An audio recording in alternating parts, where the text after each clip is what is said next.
E aí pessoal, tudo bem com vocês? Galerinha, nosso assunto hoje é sobre os vertebrados. Só para refrescar a memória de vocês, falamos sobre as lombrigas, falamos sobre as tenhas, falamos sobre as esponjas, certo? Todos eles são invertebrados, beleza? E hoje, para a gente iniciar esse assunto interessante, falar sobre os vertebrados, vamos começar com a primeira classe aí, certo? A classe dos peixes, certo? Então, neste caso, vamos começar aí e vamos começar agora mesmo, certo? Eu vou já sair aqui da tela e vamos já para o início da nossa aula. Então vamos lá, galerinha. Quando nós falamos sobre os vertebrados, aqueles que apresentam uma coluna vertebral, ou seja, aqueles organismos que vão apresentar essa estrutura óssea que vai sustentar o crânio e vai dar suporte a todos os órgãos do nosso corpo, ok? Então, esses vertebrados geralmente eles têm endoesqueleto, ou seja, eles irão apresentar uma estrutura óssea. Essa estrutura óssea ela vai ficar dentro dos músculos, entre os músculos, certo? Ou seja, na parte interna, ok? O que a gente pode falar mais? Os representantes dos vertebrados, nós vamos ter aí o primeiro, os peixes, que é o que nós vamos ver hoje, certo? Vamos ter aí os anfíbios, no caso aí o sapo, né? Vamos ter aí também os répteis, vamos ter as aves e vamos ter os mamíferos. Esses são os principais representantes dos vertebrados, ok? As principais ordens, ok? Então, seguindo adiante, como acontece a reprodução dos vertebrados? A reprodução dos vertebrados vai ser sexuada. Isso mesmo que você ouviu, sexuada. E o que é essa reprodução sexuada? É justamente aquela que envolve gametas. E aí nós vamos ter o gameta masculino, que é o espermatozoide. Vamos ter o gameta feminino, também chamado de óvulo. Beleza? Então, seguindo adiante, vamos ver as formas de fertilização dos vertebrados. A forma de fertilização dos vertebrados, nós vamos ter ela de duas formas. A interna, que é aquela que acontece dentro do ventre da mãe, certo? E a externa, que não acontece nem no corpo da mãe e nem no corpo do pai. Geralmente, o que acontece? O macho joga o espermatozoide, a fêmea joga o óvulo, e ali mesmo, no ambiente, acontece então a fecundação, ou seja, a formação do zigoto. Beleza? Então, aí o exemplo que eu tenho aí de reprodução externa, vamos ter aí o sapo, que nós vamos ver na próxima aula. Beleza? Então, desenvolvimento do zigoto. Como é que ele vai se desenvolver? Aí, como já falei para vocês, ele pode se desenvolver ou aí no caso externa, que no caso aí vamos ter a produção do ovo, não é isso? E aí ó, o zigoto vai desenvolver ali e vai criar um novo indivíduozinho ali dentro do ovo, certo? Ok? E vamos ter, no caso aí, uma estrutura melhorada, que é no caso dos mamíferos, certo? Que aí o que acontece? O desenvolvimento desse zigoto vai ser interno, ok? Através de uma placenta, certo? São os placentários. Tudo bem? Então, seguindo adiante, vamos ver aí como é realizada essa reprodução sexuada. Tem o gameta masculino, gameta feminino. E quando os dois se juntam, certo? Eles se unem, ele vai formar o zigoto. E o zigoto vai ser o futuro organismo, o futuro animalzinho que tem ali, certo? Ok? Então, só para a gente refrescar nossa memória, nós vamos ver que lá no que a gente estudou tinha a reprodução assexuada. Ah, professor, eu não me lembro mais. Só para refrescar a memória de vocês. A reprodução sexuada é aquela onde eu tenho um organismo, certo? Esse organismo, quando ele vê que chegou a hora dele se reproduzir, o que ele faz? Ele apenas se divide, certo? Isso eu vou chamar de reprodução assexuada, beleza? Onde eu tenho ali o indivíduo, esse indivíduo está ali, aí o que acontece? Ele vê que chegou a hora de reproduzir e ele automaticamente faz isso, ok? Seguindo aí adiante, vamos começar de fato os vertebrados. Vamos começar com os peixes, certo? Então, os peixes, no caso aí, vamos ver aí, esse animal ele vai apresentar uma característica peculiar, que no caso aí seria a presença da coluna vertebral, que vai dar suporte a este animal. Beleza?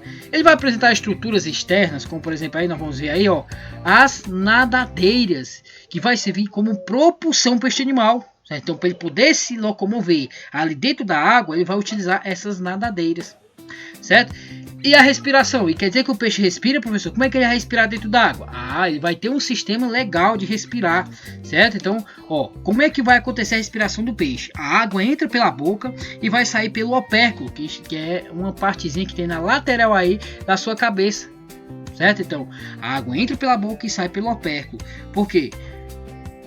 Vocês já ouviram falar na estrutura chamada de Gelra, certo? Ou que a gente vai chamar de brânquias aqui, certo? Então as brânquias, ela vai capturar o oxigênio que está aí na água, certo? Então como é que funciona? A água entra pela boca e aí o que acontece? Ela vai sair aí pelo opérculo e o opérculo vai passar por as guelras ou pelas brânquias e o que acontece? O ar vai ficar retido aí nessas brânquias, fazendo que esse ar ele passa para o corpo desse peixe. Então os peixes eles vão respirar por brânquias, certo? Por isso que eles vão respirar dentro da água, ok? Então respiração branquial, beleza? Seguindo aqui adiante, vamos ver lá os tipos de peixes que nós vamos ter. Nós vamos ter duas estruturas de peixes aí mais comum, certo? O peixe cartilaginoso, que é aquele que apresenta cartilagem. Como assim?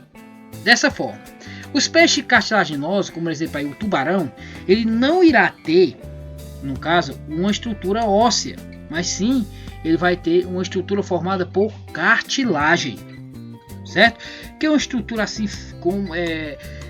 fibrosa, e essa fibrosa que geralmente a galera diz que é uma cartilagem de hialina, que é um produto fibroso, né? E aí vai formar o esqueleto do tubarão. Então, o esqueleto do tubarão é feito de cartilagem, certo?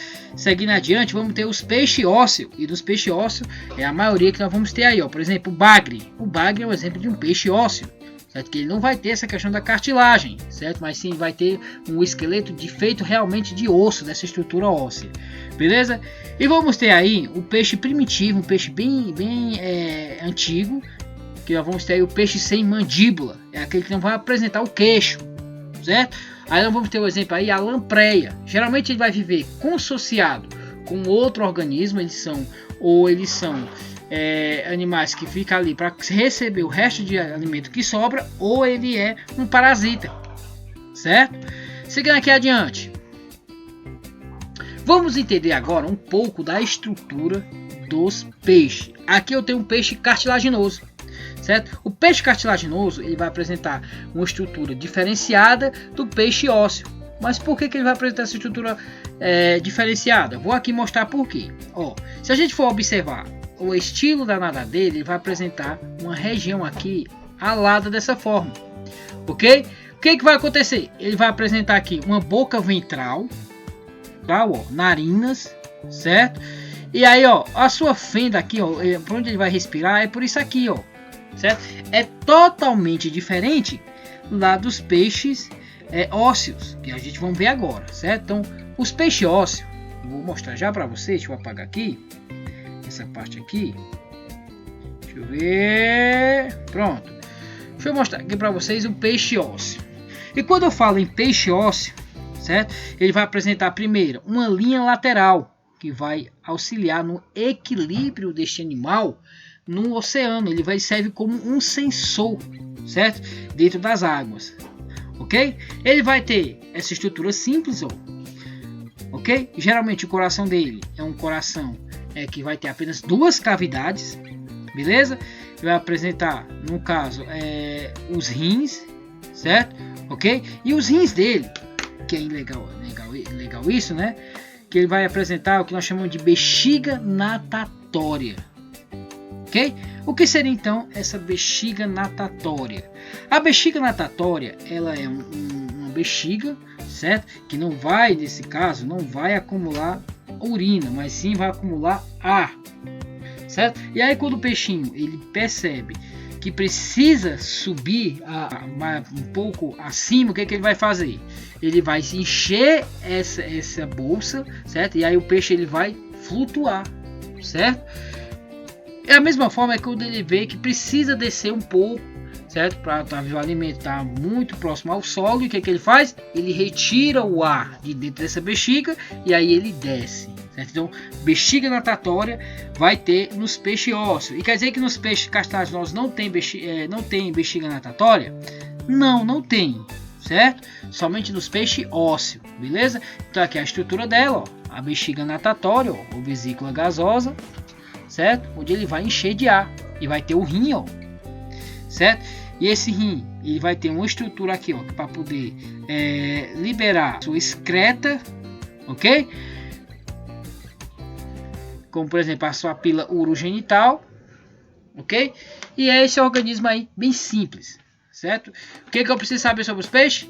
Nesse caso aí, que eles vão apresentar osso, vou apresentar aqui, ó, a linha lateral, que serve como um sensor, certo?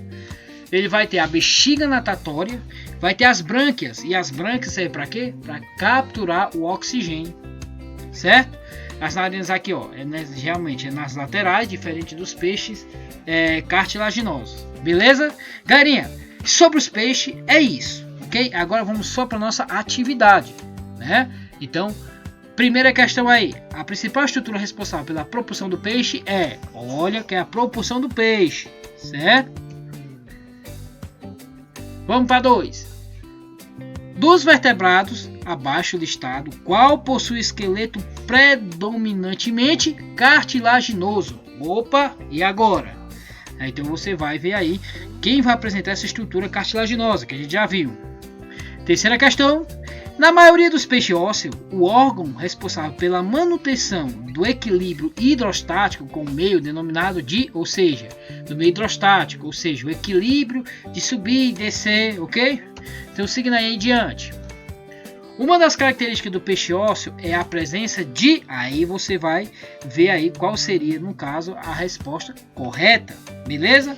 Então, essa é a nossa aula de hoje. Falamos um pouco sobre os peixes, certo? E aí, nossa aula fica por aqui. Galerinha, obrigado por vocês estarem assistindo minha aula, certo? E não se esqueça de se inscrever no canal, beleza? Então, galerinha, valeu e até a próxima!